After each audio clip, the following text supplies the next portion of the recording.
ദൈവനാമത്തിന് മഹത്വം ഉണ്ടാകട്ടെ. വീണ്ടും ഒരു സാക്ഷിയായിട്ട് കുടുംബമായിട്ട് നിൽക്കുവാൻ ദൈവം തന്ന കൃപയ്ക്ക് നന്ദി പറയുന്നു.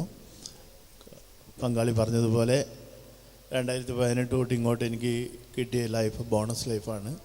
എൻ്റെ കർത്താവിന് വേണ്ടി നിൽക്കുന്നത് കൊണ്ട് മാത്രമാണ് ഞാൻ നിങ്ങളുടെ മുമ്പിൽ ഇത് ജീവനോടും ആരോഗ്യത്തോടെ നിൽക്കുന്നത്. 24 മണിക്കൂറിൽ 18 മണിക്കൂറോളം ബെഡിൽ കിടന്നുറങ്ങിയ വ്യക്തിയാണ്. എന്നാൽ ഇന്ന് 20 മണിക്കൂർ കൂടുതൽ എനിക്ക് തോന്നുന്നു ഓടുവാണ്. അപ്പം ആ ലെവലിൽ കർത്താവിനെ മാറ്റി. പിന്നെ വീണ്ടും ഒരു തലമുറയെ കാണാൻ ദൈവാനുഗ്രഹം തന്നു. പിന്നെ സന്തോഷമുണ്ട്. നിങ്ങൾക്ക് എല്ലാ മാസവും ഇങ്ങനെ കർത്താവിന് വേണ്ടിയിട്ട് വേല ചെയ്യാൻ ആരോഗ്യവും അനുഗ്രഹവും കർത്താവ് തരുന്ന വലിയ കൃപയ്ക്കായിട്ട് നന്ദിയുണ്ട്. പാസ്റ്ററിൻ്റെയും കുടുംബത്തിൻ്റെയും പ്രാർത്ഥന എപ്പോഴും നിങ്ങളുടെ എല്ലാവരുടെയും പ്രാർത്ഥന ഞങ്ങൾക്ക് ഉണ്ടെന്ന് ഞങ്ങൾക്ക് അറിയാം.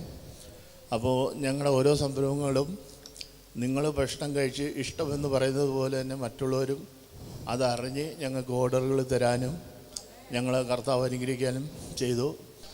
അവനൊന്ന് കരം ഉയർത്തിപ്പിടിച്ച് കുടുംബത്തിനായിട്ട് അല്ലെങ്കിൽ ഓരോ മാസവും മൈക്ക് പിടിക്കുമ്പം ഞാൻ ആ മൈക്ക് പിടിക്കുന്നതിനേക്കാൾ ആ ജീവിതത്തിൻ്റെ പുതുക്കമാണ് ഹല്ലേലൂയ കാണുന്നത്. നിങ്ങൾക്ക് എത്ര പേർക്ക് സന്തോഷമുണ്ട്? ഹല്ലേലൂയ. ഒരു ചെറുപ്പക്കാരനെ പോലാണ് ഇന്ന് ഇതിനകത്ത് വന്ന് നിൽക്കുന്നത്.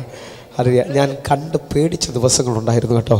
ഒരുമിച്ചൊന്ന് കര ഉയർത്തിപ്പിടിച്ചുകൊണ്ട് അതിനകത്തൊന്നും എനിക്ക് മഹത്വമില്ല, കർത്താവിന് മാത്രമാണ് മുഴു മഹത്വം. കർത്താവെ, ഈ കുടുംബം ശാലിവർ ജീവിക്കുന്ന സാക്ഷികളാണ്. കർത്താവെ, ഇവരെ ഞങ്ങൾ ഈ വർധനവിൻ്റെ ദിവസത്തിൽ നിന്നുകൊണ്ട് ആത്മാവിൽ ഞങ്ങൾ ഇങ്ങനൊന്ന് റിലീസ് ചെയ്ത് വിടുകയാണ്.